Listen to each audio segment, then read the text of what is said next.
Yascha Mounk's The People versus Democracy: Why Our Freedom is in Danger and How to Save It is a compelling and timely exploration of one of the most pressing political issues of our time: the rise of populism and the decline of liberal democracy. In this book, Mounk argues that the core elements of liberal democracy, individual rights and democratic institutions, are increasingly coming into conflict.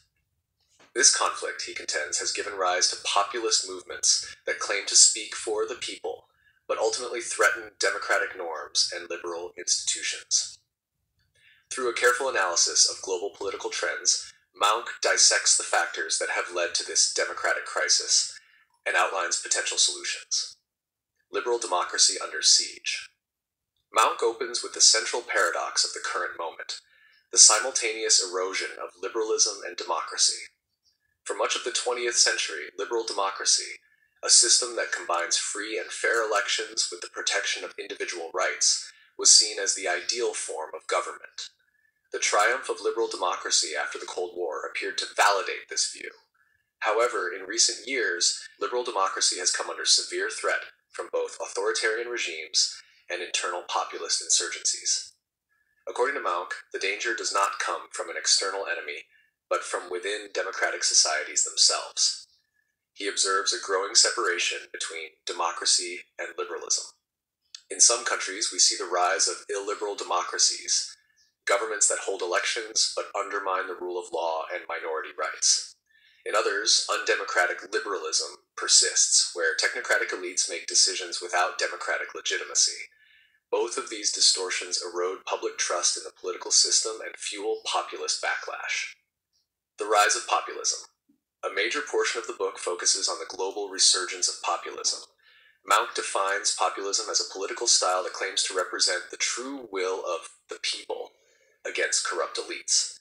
Populists often reject institutional checks and balances and portray political opponents as enemies of the nation. This rhetoric can resonate strongly with citizens who feel left behind by globalization, rapid social changes, or economic dislocation. Mounk traces the rise of populist leaders such as Donald Trump in the United States, Viktor Orban in Hungary, Jair Bolsonaro in Brazil, and Matteo Salvini in Italy. He argues that their success cannot be dismissed as a short-term aberration. Instead, these leaders have tapped into long-simmering grievances: economic insecurity, cultural anxiety, and a sense of political powerlessness. Importantly, Mounk warns that populist leaders are often democratically elected, but then proceed to dismantle democratic norms. Once in power, they attack independent media, politicize the judiciary, restrict civil liberties, and undermine fair electoral processes. This pattern, repeated across countries, illustrates how democracy can erode from within through incremental but cumulative assaults on liberal institutions. Economic and cultural drivers. Mounk identifies two main drivers of populism: economic discontent and cultural backlash. Economically, many citizens in advanced democracies feel that the system is rigged in favor of the wealthy and powerful. Wages have stagnated, job security has declined, and social mobility has diminished. The perception that elites benefit disproportionately from globalization while ordinary citizens bear the costs fuels resentment and distrust. Culturally, societies have undergone rapid changes due to immigration, technological transformation, and shifts in social values. Some citizens feel alienated by these changes and believe their national identity is under threat. Populist leaders exploit these fears by promising a return to a mythologized past defined by ethnic homogeneity, traditional values, and national pride. Mounk is careful to distinguish between legitimate grievances and the scapegoating of minorities. While economic and cultural concerns are real, populist solutions such as xenophobia, nationalism, and authoritarianism pose a greater danger. Rather than addressing root problems, populists often deflect blame onto immigrants, religious minorities, or foreign influences. The failure of political elites. Another key theme of the book is the failure of traditional political elites to respond adequately to these challenges. Mounk argues that elites in many liberal democracies have become complacent, technocratic, and out of touch with ordinary citizens. In their attempt to preserve stability, they have sometimes undermined democratic accountability by concentrating decision-making in unelected institutions such as central banks, constitutional courts, and international organizations. This has created a sense of political alienation. Voters feel that their voices do not matter, that elections do not lead to meaningful change, and that politics is a game rigged by insiders.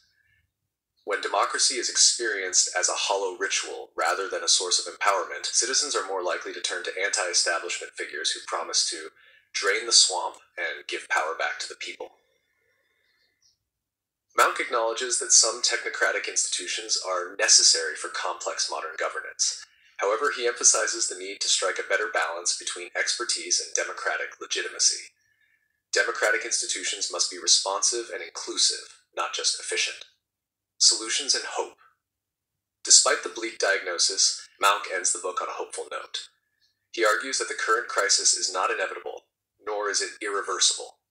To save liberal democracy, he proposes a three-pronged approach: economic reform, civic education, and institutional renewal. 1. Economic reform. To address the material conditions fueling populism, Mounk advocates for economic policies that reduce inequality and restore economic dignity. This includes investing in public services, reforming tax systems, supporting job creation, and protecting workers in an age of automation and global competition.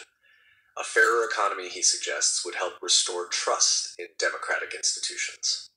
2. Civic education and national identity. Mounk emphasizes the importance of civic education in fostering democratic values. Citizens must be taught not only how democratic institutions function, but why they matter. He also encourages the creation of inclusive national narratives that embrace diversity while fostering a shared sense of belonging. Instead of tribal nationalism or rootless cosmopolitanism, democracies need a unifying civic patriotism. 3. Institutional renewal. Finally, Mounk calls for reforms to make democratic institutions more transparent, accountable, and participatory. This includes electoral reform to combat political polarization, stronger protections for press freedom and judicial independence, and mechanisms to empower citizens in decision-making. By making democracy more functional and fair, we can reduce the appeal of populist alternatives. Conclusion. The People versus Democracy is a powerful intervention in the contemporary political conversation. Yascha Mounk's analysis is both sobering and enlightening, as he explains how liberal democracy has come under threat and what can be done to defend it. His argument is rooted in deep historical understanding and a clear-eyed view of modern political dynamics. At its heart, the book is a call to action. Mounk insists that democracy is not self-sustaining. It must be nurtured, defended, and reimagined for a changing world. The rise of populism is not just a symptom of discontent, but a warning sign that the foundations of liberal democracy require urgent repair. In making this case, Mounk offers not only a diagnosis of our democratic malaise, but a roadmap for renewal, one that emphasizes both liberty and equality, both rights and responsibilities. For anyone concerned about the future of democracy, The People versus Democracy is an essential read. It is both a warning and a beacon of hope, reminding us that the fate of liberal democracy ultimately depends on the actions of informed and engaged citizens.